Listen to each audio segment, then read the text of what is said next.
आज के कार्यक्रम के प्रमुख अतिथि परम श्रद्धेय श्री दाजी, इस वर्ग के अवलोकन के लिए देश भर से यहाँ पर उपस्थित विशेष निमंत्रित अतिथिगण,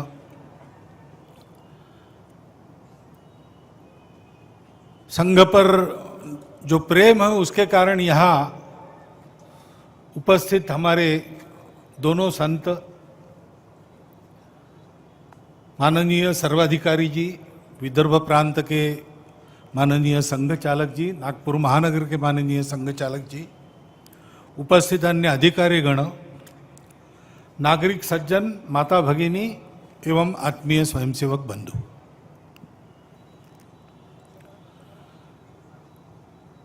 प्रतिवर्ष यह शिक्षा का क्रम चलता है, परंतु 2 वर्ष से कोरोना के कारण स्थगित था।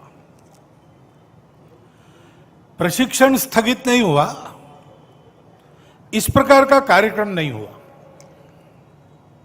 मैदान में शाखाएं नहीं लगी, घरों में लगी, लेकिन संघ कार्य बंद नहीं था।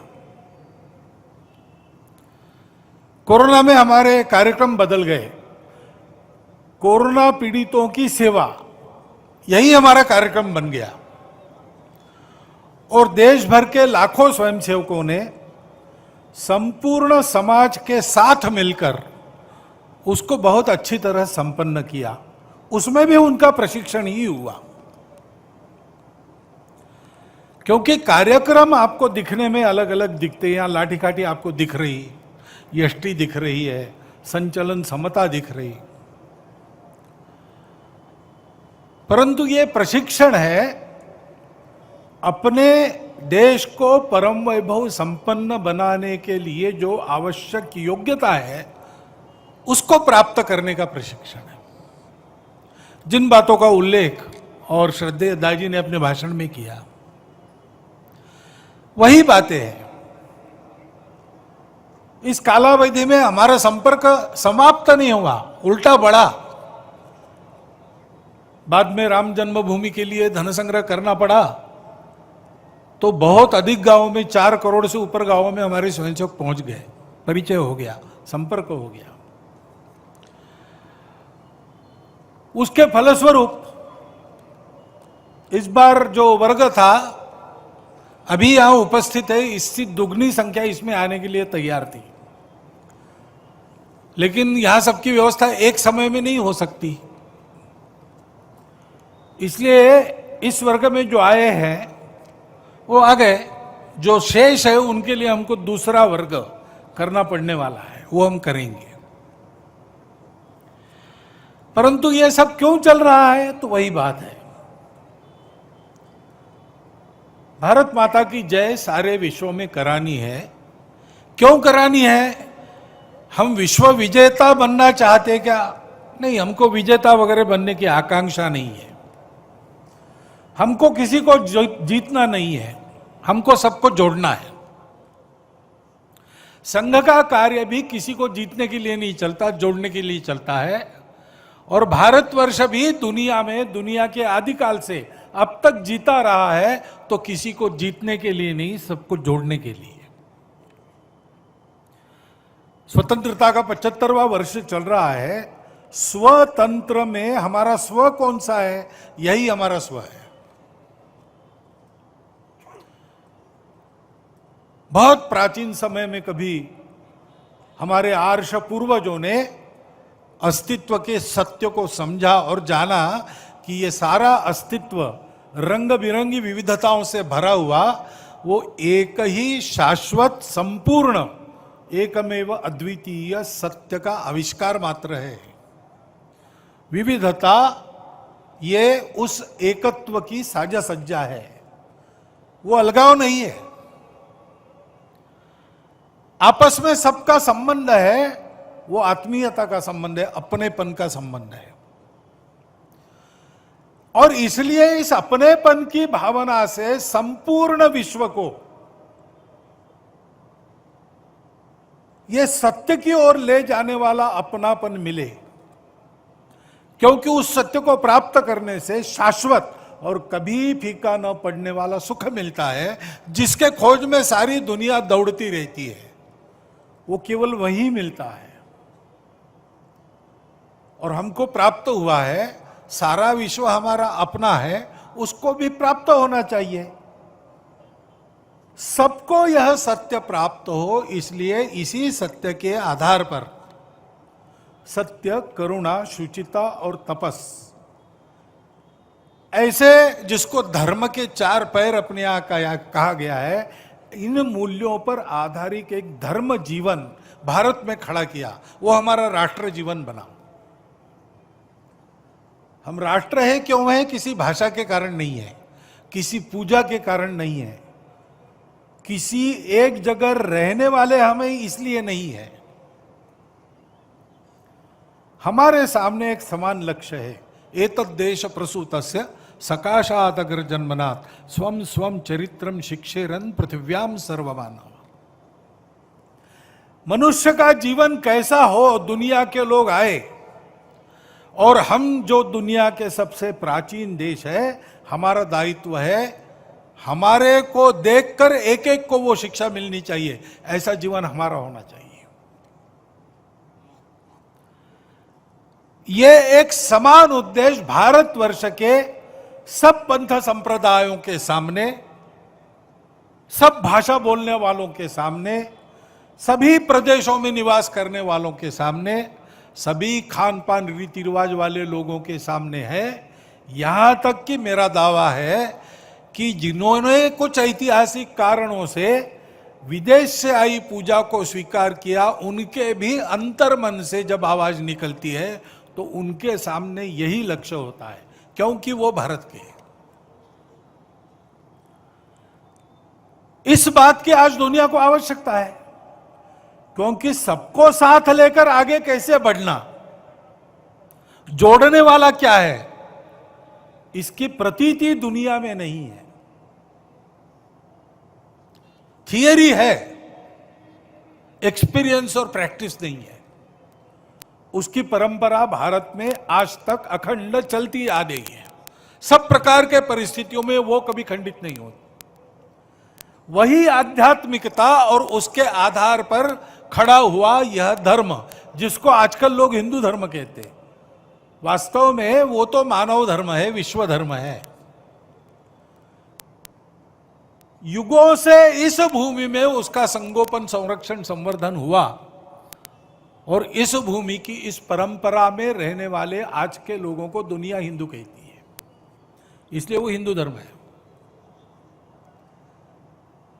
इस भूमि में हम रहते हैं तो इस भूमि ने हमको यह सिखाया, क्योंकि सुरक्षित भूमि थी, बाहर से कोई आने का नाम लेना कठिन था पुराने जमाने में। पर्वत और सागर पर करके कौन आएगा? और इसलिए यहां पर पले बढ़े लोगों को अपने अस्तित्व के लिए या अपनी सुरक्षा के लिए किसी से कभी लड़ाई झगड़ा नहीं करना पड़ा। इतनी समृद्धि थी, इतनी सुरक्षा थी, ये हमारी मातृभूमि ने दी है। उसके आधार पर उस सत्य का साक्षात्कार और उसको सारी दुनिया में देने के लिए आवश्यक सद्गुण संपदा रखने वाला संगठित समाज, उस समाज के आधार पर राष्ट्र की निर्मिति बहुत प्राचीन समय में हमारे यहां हुई। ओम भद्रम इच्छन्त ऋषय स्वर विदहा तपो दीक्षा मुपसे दुरग्रे ततो राष्ट्रम बलम ओजश्च जातम। ये इतिहास हमारे यहां रिकॉर्डेड है वेदों में। हमारा राष्ट्र, हमारा बलोज विश्व का कल्याण चाहने वाले ऋषियों के दुर्धर तप से हुआ है। अपनी सुरक्षा के लिए नहीं हुआ है, अपनी स्वार्थ के लिए नहीं हुआ है। जो अपने पास है वो दुनिया को देने के लिए हुआ है, और वो हमारे राष्ट्र जीवन का आधार स्वर बना। समय का चक्र चलता रहा, कभी अनुकूलता, कभी प्रतिकूलता, कभी अच्छे दिन, कभी खराब दिन, कभी विश्व पर राज्य कर रहे, कभी विश्व के राजाओं से पीटे जा रहे। ऐसी सब परिस्थितियों में हमारे राष्ट्र जीवन का ये सूत्र अभी तक कायम है और अब फिर से अग्रसर हो रहा है। उस सनातन राष्ट्र के हम राष्ट्रीय हैं,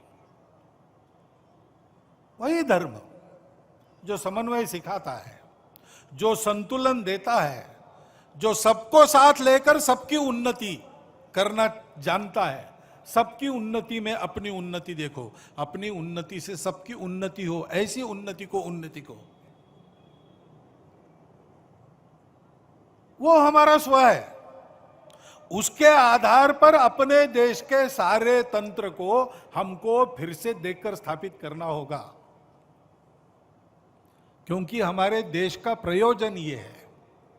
हमको स्वतंत्रता इस स्व के आधार पर अपना तंत्र बनाकर दुनिया को नया मंत्र देने के लिए हुई है। इस कर्तव्य को पार पड़ने के लिए पहली बात है, इस सत्य को अनुभूति करने वाले, इस सत्य को जानकर जीवन जीने वाले लोग चाहिए। धर्म का संरक्षण दो प्रकार से होता है। उस पर आक्रमण होता है, उससे बचाना पड़ता है, उसके लिए बलिदान भी देना पड़ता है, उसके लिए लड़ाई भी करनी पड़ती है। लेकिन धर्म ये आचरण से बढ़ता है। आचारः प्रभवो धर्म। तो ये धर्माचरण चाहिए, आपस में प्रेम चाहिए, आपस में आनंद चाहिए, एक दूसरे के सुख दुख की संवेदना चाहिए। हमारी जो विविधताएं हैं उनको हमारी साझा सज्जा के रूप में देखना चाहिए, अलगाव के रूप में नहीं देखना चाहिए। आपस में लड़ाई नहीं होनी चाहिए। ये सत्य हमारे पास है, सारी दुनिया को देने के लिए हमारे पास है। उसको देने का समय आ गया है, उसके लिए तैयारी है। और एक बात है, सत्य के अपने पैर नहीं होते, सत्य को शक्ति का आधार चाहिए। बिना शक्ति के दुनिया नहीं मानती। हम किसी को जीतना नहीं चाहते, लेकिन दुनिया में दुष्ट लोग हैं जो हमको जीतना चाहेंगे। आज भी उनके कारनामे चल रहे हैं। और इसलिए हमको उस शक्ति की भी आराधना करनी चाहिए जो दाजी ने बताया, उपनिषद की ही बात कही। जो विद्या को छोड़कर, यानी स्पिरिचुअलिटी को छोड़कर केवल अविद्या की उपासना करते, केवल भौतिकता की तरफ जाते हैं, वो अंधकार में जाते हैं। अंधतमम प्रविशन्ति, ऐसा कहा है। लेकिन अगले ही चरण में कहा है कि जो अविद्या को छोड़कर केवल विद्या की उपासना करते, वो उससे भी घोर अंधकार में फंसते हैं। सही तरीका क्या है? अविद्या मृत्युम तीर्थवा विद्या मृतम अश्नुते। भौतिक ज्ञान के आधार पर जीवन संग्राम में आने वाली भौतिक बाधाओं का मुकाबला करते हुए यशस्वी बनो, और आध्यात्मिक ज्ञान प्राप्त करके उस यशस्विता को सार्थकता में बदल दो। केवल यशस्वी होना, पशु भी होते हैं, यशस्वी हुए बिना सार्थक भी नहीं हो सकते, लेकिन सार्थकता के बिना यश का कोई अर्थ नहीं। और इसलिए हमारे यहां ये मार्ग बताया, ये संतुलन साधा है। और इसलिए जैसे हम इस प्रेम की बात करते हैं, बात नहीं, वो हमको करना है, ये हमारा प्रामाणिक उद्देश्य है। ये कोई पॉपुलिस्ट पॉलिसी नहीं है। हमको प्रेम देना आता है, संघ में आकर देखिए, और हमको सब जगह जाकर यही करना है। संघ हृदय में भर पाए, अब घर घर हमको जाना है, ऐसे प्रसंग पर ये स्वयंसेवक बने हैं। उनके लिए संदेश क्या है? हिंदुत्व एक, अपनत्व भावना रोम रोम में भरना है। अहंकार व्यक्तित्व भुलाकर सबको अपना करना है। स्वयंसेवक इसी के लिए बनते हैं। लेकिन सब बातों को शक्ति का अधिष्ठान चाहिए, शक्ति को सत्य का, सत्याधारित नीति का अधिष्ठान चाहिए। नहीं तो शक्ति उपद्रवी हो सकती है।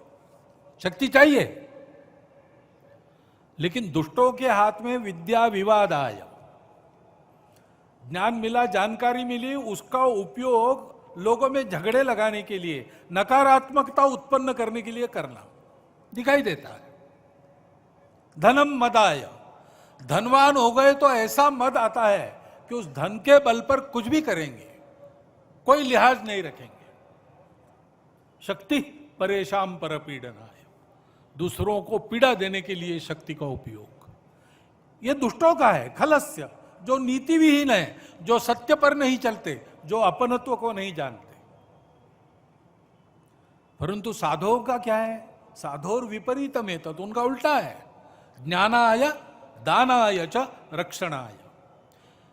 विद्या मिली तो लोगों का ज्ञान बढ़ाने में उसका उपयोग करते हैं, धन मिला तो लोगों के अभावों को दूर करने के लिए दान करते हैं, और बल मिला तो दुर्बलों की रक्षा के लिए उसका उपयोग करते हैं।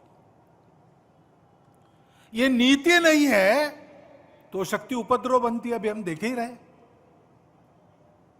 लड़ाई चल रही, रशिया ने यूक्रेन पर आक्रमण कर दिया, ठीक नहीं कर दिया, विरोध भी हो रहा है, लेकिन कोई भी यूक्रेन में जाकर रशिया को रोकने के लिए तैयार नहीं है, क्योंकि रशिया के पास ताकत है। वो धमकी देता है, धमकी दे रखी है, इधर आओगे अणु बम चलाऊंगा, डरना पड़ता है। अच्छा, जो कर रहे हैं उनके भी हेतु कहां पवित्र है? वो तो सारे शस्त्रास्त्र यूक्रेन को दे रहे हैं। ये तो ऐसी बात हो गई, पुराने जमाने में पाकिस्तान और भारत को लड़ा के दोनों तरफ से अपने शस्त्रों की परीक्षा करते थे पाश्चात्य राष्ट्र। ऐसा ही कुछ चल रहा है। एक भारत है जो सत्य बात बोल रहा है, लेकिन उसको भी बड़ा संतुलन साध कर चलना पड़ रहा है, और सौभाग्य से उसने वो संतुलित भूमिका ली है। उसने आक्रमण का समर्थन नहीं किया और रशिया का विरोध भी नहीं किया है। यूक्रेन को लड़ाई की नहीं, बाकी मदद कर रहे हैं। रशिया को बार बार बोल रहे, बातचीत करके ठीक करो भैया। भारत अगर पर्याप्त शक्तिशाली होता तो इस युद्ध को रोकता, लेकिन वो नहीं रोक सकता। उसकी शक्ति अभी बढ़ रही है, पूरी नहीं हुई है। लेकिन हम देख रहे हैं, बलाढ्य राष्ट्र है, चीन क्यों नहीं रोकता? नहीं रोकता, क्योंकि इस युद्ध में उसको भी कुछ नजर आ रहा है। पता नहीं कोई नई कल्पना उसको सूझेगी, उपद्रव होंगे। इस युद्ध ने हमारे जैसे देश के लिए सुरक्षा और आर्थिक चुनौतियां बढ़ा दी है। हमको अपने प्रयासों को अधिक दृढ़ करना पड़ेगा, शक्ति संपन्न होना पड़ेगा। ऐसी शक्ति अगर भारत में हाथ में होती तो यह प्रसंग नहीं आता दुनिया में। लेकिन ये शक्तिमान लोग हैं, लेकिन अपनत्व से, एकत्व से आने वाली धर्म प्राण नीति उनके पास नहीं है। इसलिए भाषा तो वही है, शांति की, एकता की। संस्थाएं भी बनाए रखी है बड़ी बड़ी, यूनो जैसी, सैन्य संभार वगैरह सब कुछ है, समृद्धि है, लेकिन स्वार्थ में ही जीते हैं। अपने स्वार्थ की सुरक्षा के लिए सत्तत्वों का भी उपयोग करते हैं। इसलिए नीति चाहिए, शक्ति चाहिए। ये शक्ति जैसे सत्व संपन्नता में होती है, वैसे एकता में भी होती है, जिसका उल्लेख बार बार किया दाजी ने। भारत को परम वैभव संपन्न बनाना, भारत को विश्वगुरु बनाना, यह समय की आवश्यकता है। लेकिन उसके लिए भारत में सर्वत्र लोगों को भारत बनकर एक होना पड़ेगा। यह भारत का स्व है, वो किसी पूजा के आड़े नहीं आता, वो किसी पूजा का विरोध नहीं करता, वो किसी एक भाषा का समर्थन नहीं करता, सब भाषाओं को अपना मानता है। वो सब प्रांतों के लोगों को अपना ही मानता है। एक ही भारत माता के सारे पुत्र हैं, समान पूर्वजों के सब वंशज हैं, और यही स्व आधारित धर्म संस्कृति सबको विरासत में मिली है। धर्म को पूजा से और कर्मकांडों से, खान पान रीति रिवाज से अलग करो तो हमारा धर्म बचता है, बंधुभाव, मानवता, वही भारत का स्व है, वही भारत का प्राचीन सनातन धर्म है, वही मानवता है, उसी को आज हिंदू धर्म कहते हैं। हम सबको यह ध्यान में रखना पड़ेगा कि विविधताएं अपनी है, परंतु वो अलगाव नहीं है। अभी ये प्रकरण निकल रहे, ज्ञानवापी का मुद्दा चल रहा है। अब ऐसे मुद्दे हैं, एक इतिहास तो है, उसको हम बदल नहीं सकते।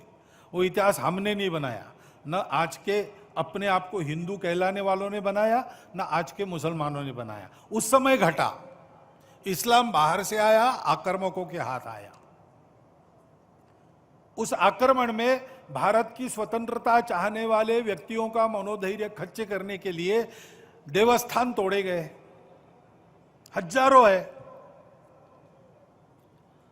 हिंदू समाज का विशेष ध्यान जिन पर है, विशेष श्रद्धा जिनके बारे में ऐसे कुछ है, उसके बारे में मामले उठते हैं। अब इसका विचार क्या करना, ये मुसलमानों के विरुद्ध नहीं सोचता है हिंदू। आज के मुसलमानों के उस समय पूर्वज भी हिंदू थे। उन सबको स्वतंत्रता से चिरकाल तक वंचित रखने के लिए, उनका मनोधैर्य दबाने के लिए किया गया। इसलिए हिंदू को लगता है कि इसका पुनरुद्धार होना चाहिए। हम तो कुछ नहीं कहते, हमने 9 नवंबर को कह दिया कि एक राम जन्मभूमि का आंदोलन था, जिसमें हम अपने प्रकृति के विरुद्ध किसी ऐतिहासिक कारण से उस समय की परिस्थिति में सम्मिलित हुए। हमने उस काम को पूरा किया। अब हमको कोई आंदोलन वगैरह करना नहीं है। लेकिन इश्यूज अगर मन में है तो कुछ उठते हैं।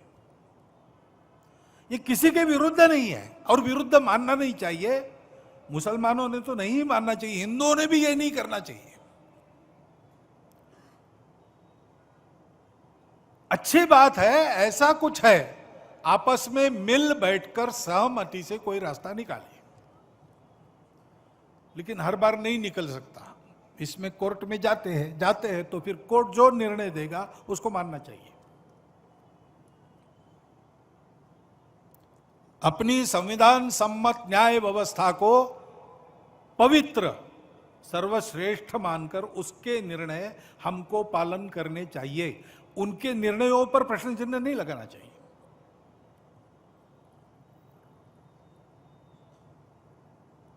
और ठीक है, प्रतीकात्मक कुछ हमारी विशेष श्रद्धा थी, ऐसे स्थानों के बारे में हमने कहा, लेकिन रोज एक मामला निकालना नया, यह भी नहीं करना चाहिए। हमको झगड़ा क्यों बढ़ाना है? ज्ञानवापी के बारे में हमारी कुछ श्रद्धाएं हैं, परंपरा से चलती आई, हम कर रहे, ठीक है, परंतु हर मस्जिद में शिवलिंग क्यों देखना? अरे भाई, वो भी एक पूजा है, ठीक है, बाहर से आई है, लेकिन जिन्होंने अपनाई है वो मुसलमान, वो बाहर से संबंध नहीं रखते, ये उनको भी समझना चाहिए। यद्यपि पूजा उनकी उधर की है, उसमें वो रहना चाहते तो अच्छी बात है, हमारे यहां किसी पूजा का विरोध नहीं, सबकी मान्यता और सबके प्रति पवित्रता की भावना है। परंतु पूजा वहां की होने के बाद भी वंशज वो हमारे प्राचीन सनातन काल से चलते आए ऋषि मुनि राजा क्षत्रियों के पूर्वज है, वंशज है, समान पूर्वजों के वंशज हम है। परंपरा हमको समान मिली है, शत्रु मित्र भाव हमारे लिए समान है। देश के हर स्वातंत्र्य युद्ध में हिंदुओं के साथ राष्ट्रीय वृत्ति के कुछ मुसलमान लड़े हैं, वो यहां के मुसलमानों के लिए आदर्श है। अशफाकुल्ला खान, इब्राहिम खान गारजी, इतिहास काल से चलता आया है। उनका संबंध यहां से है, बाहर से नहीं है, और इसलिए उनको भी समझना चाहिए भारत मातृभूमि, भारत की संस्कृति, सर्वसमावेशकता उसकी, किसी को न बदलते हुए सबको अपना मानना, अपनी पूजा अपने जगह अपने लिए सर्वश्रेष्ठ है, लेकिन सबकी पूजा सबके लिए सर्वश्रेष्ठ है। किसी की बुराई नहीं करना, मेरा ही सही, ऐसा कट्टरपन और अहंकार नहीं रखना, और जनजीवन में सबके साथ बराबरी में आना। ये मान्य था, इसलिए तो पाकिस्तान बना, तब कुछ लोग चले गए, ये लोग नहीं गए। ये लोग नहीं गए, इसका अर्थ यही है ना, हमारी पूजा अलग हो गई इसलिए हम भारत को छोड़ना चाहते, ये हमको मंजूर नहीं, ऐसे ही सोचा होगा। तो उस भारत के साथ समरस होकर रहना, अलगाव का वही राग फिर से अलापना नहीं, पूजा अलग है इसलिए अपना हित अलग है, ऐसा मानना नहीं। और संपूर्ण हिंदू समाज ने भी यह समझना कि ये हमारे ही पूर्वजों के वंशज, रिश्ते से, हमारे खून के रिश्ते से हमारे भाई, ये अगर वापस आना चाहते तो दोनों हाथ खोलकर हम उनका स्वागत करते, नहीं भी आना चाहते तो कोई बात नहीं, हमारे यहाँ इतने 33 करोड़ देवता है और बढ़ जाएंगे, क्या फर्क पड़ता है, अपनी अपनी पूजा तो सब कर रहे हैं। देशभक्त हो सब लोग, हमारी संस्कृति की उदारता, सर्वसमावेशकता, सबको समान रूप से देखना, अपना मानना, अपने विकास से सबका विकास हो, अपना विकास कोई अलग और विशिष्ट नहीं है, सबके साथ ये देखना। और हमारे वही पूर्वज है जिन्होंने हमको ये विरासत दी, उनके गौरव को मन में रखकर उनके रहन सहन का अनुकरण करते हुए आगे चलना। एकता का तो यही मार्ग है, हमारे संविधान की प्रस्तावना इसी का आदेश देती है, उसमें मार्गदर्शक तत्व है, वो यही बताते हैं। हमने ध्यान रखना चाहिए, समाज में एकता है तो एक दूसरे की संवेदनाओं का सबको ख्याल रखना पड़ेगा। मन वचन कर्म में कोई अतिवादिता आनी नहीं चाहिए। दोनों तरफ से उधर उधर उल जुलुल धमकियां देने वाली बातें अगर होती है, हिंदुओं की ओर से बहुत कम होती है। हिंदुओं ने बहुत धैर्य रखा है, हिंदुओं ने इस एकता के लिए बहुत ज्यादा कीमत भी चुकाई है, देश भी तोड़ दिया है, और फिर भी ऐसे स्वर उठते हैं और उसका विरोध कोई करता नहीं उधर से। इसलिए हमारे जैसे लोग बताते रहते भाई सब अपने हैं, लेकिन उनके मन में एक प्रश्न चिन्ह रहता है, हिंदू के मन में। और इसलिए अपने अपने ऐसे अतिवादी लोगों को टोकना चाहिए। हिंदुओं में टोकते हैं, हम भी कुछ बोल गए तो हमको भी टोकने वाले लोग हैं। हिंदू समाज किसी प्रकार का अतिवाद मान्य नहीं करता है, इसलिए हिंदू समाज में सब लोग आए, यहूदी आए, पारसी आए, विश्व का हर देश जब भी दिग्भ्रमित हो लड़खड़ाया, सत्य की पहचान करने इस धरा के पास आया। भूमि यह हर दलित को पुचकारती, हर पतित को उद्धारती। ये हिंदू के जीवन की परंपरा है, इसको समझकर हिंदू भी अपना हिंदुत्व का आचरण ठीक करे, शक्ति संपन्न हो, जीतना नहीं है किसी को, लेकिन किसी की ओर से जीता भी नहीं जाना है, डराना नहीं है किसी को, लेकिन किसी से डरने की भी नौबत नहीं आनी चाहिए। ऐसा हिंदू रहे और इन सबको गले लगाकर एक राष्ट्र जीवन के समृद्ध प्रवाह में सबको शामिल कर ले। इसके लिए जैसा शील चाहिए, जैसी शक्ति चाहिए, वैसी शक्ति सब में भरने का यह संघ का प्रयास है। अत्यंत आवश्यक, अनिवार्य ये आवश्यकता है देश की, क्योंकि हम सबको भाषा, प्रांत, पंथ आदि की सारी विविधताओं को लेकर एक दूसरे से दूर करना, आपस में लड़ाना और उन झगड़ों की आग पर अपने स्वार्थ की रोटियों को सेकने का उद्योग करने वाले अभी भी कार्यरत है, दुनिया में भी है, देश में भी है। उनके चंगुल में किसी प्रकार के समझदार लोगों को नहीं फंसना चाहिए।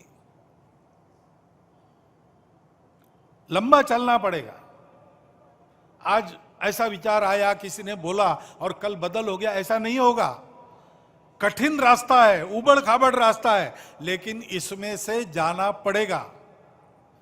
हम लोग भारत माता की जय करना चाहते हैं, हम लोग आपस में अपनत्व भाईचारे पर विश्वास रखते हैं, हम लोग भारत को विश्व गुरु बनाना चाहते हैं, तो हमको इस व्रत को लेकर आगे बढ़ना पड़ेगा। सामर्थ्य संपन्न संगठित हिंदू समाज अपने हिंदुत्व की सच्ची प्रवृत्ति के आधार पर देश में क्या सारी दुनिया के कलह द्वेष स्पर्धाएं बंद करके एक नई सुखी सुंदर दुनिया बनाने की क्षमता रखता है, उस क्षमता का, उस गुणवत्ता का जागरण सारे देश में करने का ये संघ का प्रयास 1925 से चल रहा है। कार्यक्रम खंडित हो गए बार बार, लेकिन कार्य कभी खंडित नहीं हुआ, एक एक कदम आगे बढ़ रहा है। आज नहीं तो कल इसको हम यशस्वी कर पाएंगे। आज नहीं तो कल मैंने कहा, लेकिन अब जो दृश्य दिखता है उसमें लगता है कि आने वाले कुछ ही दिनों में संपूर्ण भारतवर्ष का समाज एक होकर, सारे भेद भूलकर, आपस के स्वार्थों को तिलांजलि देकर देश को बड़ा बनाकर दुनिया को सुखी बनाने के उद्योग में लगा है। यह दृश्य अपने कार्य की गति बढ़ाकर और यहां उपस्थित निमंत्रित बंधुओं का सहयोग उसमें होकर खड़ा हो सकता है, इतनी परिस्थिति की अनुकूलता आज खड़ी हुई है।